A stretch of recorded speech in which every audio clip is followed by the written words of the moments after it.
Hi, true crime grapevine fans. It's me, Patti Lee. Today is, it's Sunday, August. Why can't I remember the date? You'll know, like the 18th, I believe, or 19th. So I'm going to tell you what we have for this week's review in true crime, if you don't know. So I'm your dyslexic armchair detective, Patti Lee. I watch all the YouTube videos, news, newspapers, everything that's online, interwebs about true crime, and I tell you about what everybody's talking about. So the cases that have the most play, I'll let you know. And today we have, I'll just let you know what we're going to start with, and then I'm going to get into a really sad development on one of them. So, it's really sad. I almost can't even talk about it. All right, so last week I put I pair a drink with every case. If you don't know, this is a ice pink cooler, lemonade cooler.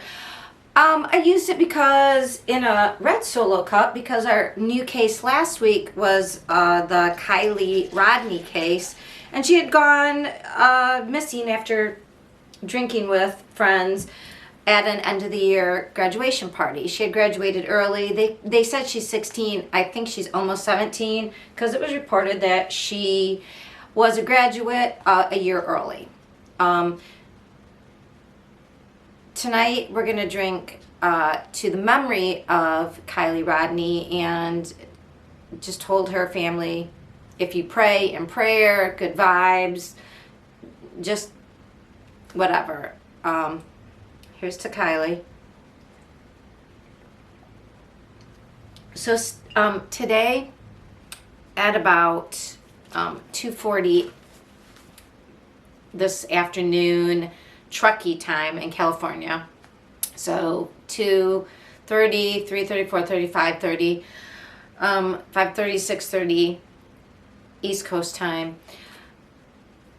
Adventures with Purpose posted. They had notified the family, and unfortunately they had found the car just about 100 feet from the road, like at where the party left. She wasn't that far, but apparently the car was upside down, which isn't that unusual, because I guess when cars go into the water, and everybody's saying, well, why didn't it make a big noise? So a car, if you're driving along and you accidentally think like a boat ramp is a road, it probably just makes like a splashing noise, not as loud as you would think. It's not like a crash, right? And then the car, the inertia takes it out, and then there's an air bubble in the car, and that sometimes causes it to flip. So it was 14 feet down, which isn't a lot, but they said the water there was really murky, and the people who found it were Adventures with Purpose. So I don't know if I even reported it last week, but during the end of the first week, people had been contacting online Adventures with Purpose, saying, you know, hey, are you going to go out to Truckee? Are you going to go look for that girl? And they usually don't go to new cases. They are the people that go years later, like cold cases, and follow up on, you know, usually when people have gone missing with their cars, and then they look at all the water sources that would have been on that person's way home. But there was enough public pressure or insistence that I believe Placer County, they said, sure, you can, they invited them in.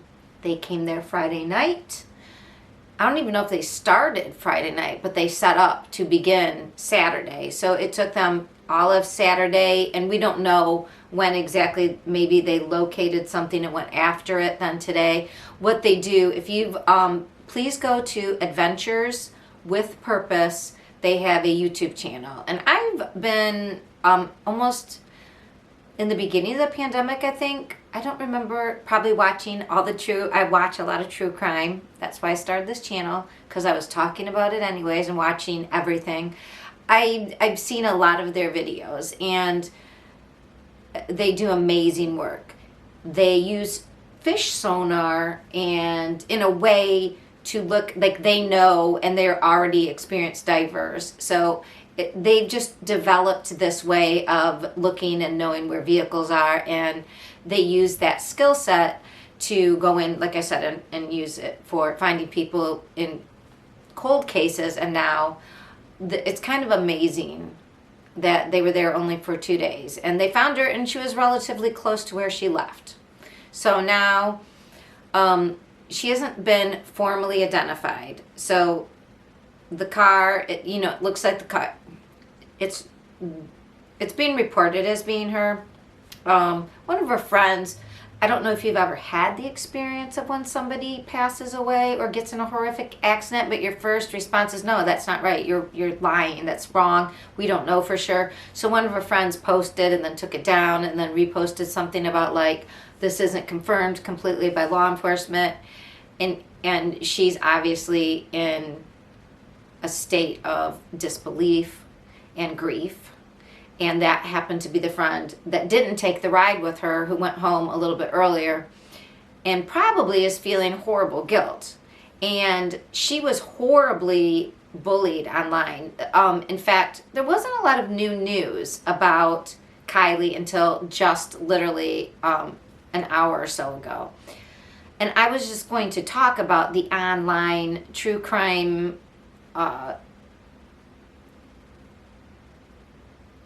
experience. If you were following, I follow a channel that I mentioned in my last review of this case, when it was our new case of the week last week, and I talked about Ickadmel, and it's little I, C, K, capital M, or it's capital E-D, capital M-E-L, Ick, Ed, like education, and then Mel. The guy's name is Mel. And he is goofy and funny and sort of irreverent at times, but he is golden heart and really responsible YouTuber. And I found him during the Gabby Petito case because he was in Florida, and have watched him since that time. Anyway, so I already had developed a sense of trust about him, but he has callers call in. And he lets people talk who sometimes you don't know if they're okay or not. I mean, it can be a grab bag of cuckoos, but then really, like, people from Truckee had been calling in during his live streams about Kiely Rodni, and they were talking about, like, oh yeah, older guys do go up there, and who knows, and they need to check that out. And people talking about the terrain and the fact that I didn't know about this, but somebody brought it up, and then I researched it. Yes, a woman had been missing, a 32-year-old woman with her dog, and hikers found her a month later. So, and I don't even think I had time to report about it, but there had been another couple who had been to the same show in Reno. It was a car show / concert called Hot Summer Nights, and they had driven I-80 going right past where Kiely would have crossed to go home from Prosser Family Campground. This couple, they were a friend, they were almost home. They were way further west, but they had crossed by that same area. And of course people are like, well, that's weird. These two people are missing with their car. And it was the same day, but much later. Kiely had gone missing the minute, 12:30, just as it became the 6th, and they went missing about 11 o'clock was their last communication p.m. on the 6th. But still, the thing was, though, just ironic, because in that case, I think it was Friday or Thursday of this week, somebody then said, I didn't think of it, but they had seen a car go off the road, and then they looked in that area. They found that where these people, they had been ejected. I don't know if they didn't have their seatbelts on, but the terrain can be, it was a very steep decline right off the road. So if they skidded off the road, I don't know if there's deer at night. I don't know exactly. It seems like the person who reported it may have seen it. I don't know if they were involved in something. Do you know what I'm saying? That it is unclear, except for somebody did. I heard that they said they saw it it skid off the road. And then I don't know if they reported it later to the police, it sounds like, once it became a national story, perhaps. Or if it was a person who actually, they said skidded off the road, so they had to have seen it that night and maybe just not known what had happened. That's unclear, but the point is to say that those two individuals were missing for 11 days. Kiely had been missing for like just one more, 12 really, and it was in the same general area, and people were wondering, were these connected? Well, people got crazy online, especially related to Kiely's friends, the last people who had seen her, the people who were on the news talking about her, trying to get the story out, talking to any YouTuber, and people began to say, oh, the friends are guilty. There was this weird conspiracy, and the thing is, and I think I said this before, but there were three possible things. Either she had an accident, which was most likely.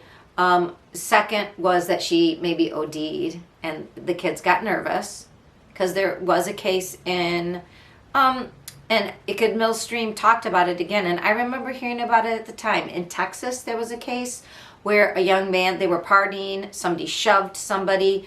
The kid who got shoved into the water where the motor was and died, but the people didn't want to say anything. And they were underage, so they got rid of all the alcohol. You know, so could something like that have happened? People were wondering. Or the worst case scenario was like, you know, somebody took her. And the somebody took her, or her friends did something to her, or the friends knew. That became way more of a story than the most likely thing, which was the thing that happened and turned out to be, you know, it was an accident with the couple that was going home from Reno that night. You know, they skidded off the road, steep embankment, sorry, dyslexia. And so, again, they are reporting now in the national news. It is, you know, they're reporting this is Kiely's car, this is Kiely. What we will find out is her alcohol content. They will be able to find out. It will be clear. It looks to me that she probably did have a few drinks, or even if she didn't, disoriented, it's very dark out there, and thought she was going on a road and instead maybe was going down a boat ramp, or, you know, we don't know exactly what happened, but we're going to find out. At this time of this taping, I'm not even sure where, but it said within 100 yards. And I do remember looking on Google Maps, and the boat ramp was like, there was a boat ramp right at the end of where you came out from the party and then went around the park. All it takes is one wrong turn. I wish they would put chains across boat ramps at night, but whatever. And I don't know if it was a boat ramp, to be honest. We have no idea where she went into the water. We don't know if she was drinking or not. I mean, this is what we know right now. But it's a sad thing, because she had her whole life ahead of her, and she seems like a wonderful girl, and her parents are wonderful people, and it's just, it's not, you know, going into the water like that, unless you were right there watching her, there was no way to save her, and that is a shame, and we all are with the family tonight. So that's an update for our 26th week here on the True Crime Grapevine. It's a horrible way to end this case, but I wanted to let people know that we do have resolution. Monday you can tune in to Adventures with Purpose, I believe their YouTube channel. They'll be going live and having an update. I'm sure it'll be on all the national news as well. As far as I know, right this minute, Placer County themselves haven't put up the official notice, but I'm sure that will be happening soon. And that is our first update and case review for our 26th week. Hug your family, please make sure, I always say, what can we learn from these cases? Would you please not leave anybody driving alone to or from a party. Always have a buddy system. We learned it in kindergarten. There's nothing wrong with it today. Always go in pairs.